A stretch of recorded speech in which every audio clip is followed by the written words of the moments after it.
All right, round two, Paul. Got all the cabbage cut up. And this bowl is full, and this is only one good sized cabbage, so it makes a lot. So the next step is salt. And I know you're sensitive about that, but make sure you don't do Morton's salt.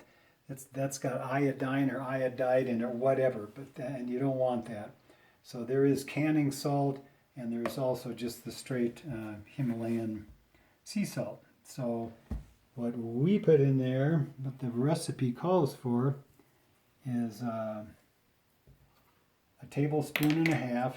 I suspect you can reduce that, but I don't think you're going to get away with making sauerkraut without salt. So, all right, we do that, and then I stir it up. It's kind of tricky because this bowl is full.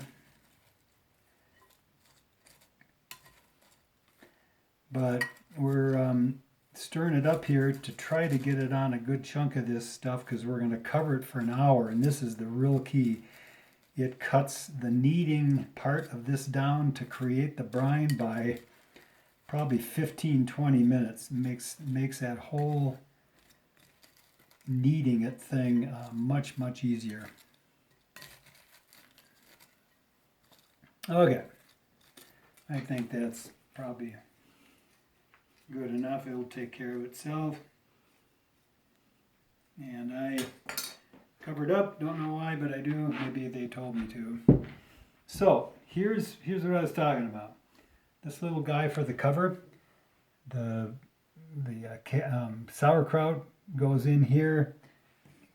We'll do this later, but you kind of pound it down to get the air out, and you don't have to do that a whole lot because it's going to push the air out anyway. I just set this guy on top of there, take a scissors, cut it around so it's bigger than the top, because this is where it's going to sit, right in here, and then that gets pushed down on top of the sauerkraut. Here's the weight that you're going to be getting in your kit. Here's the top you're going to be getting in your kit.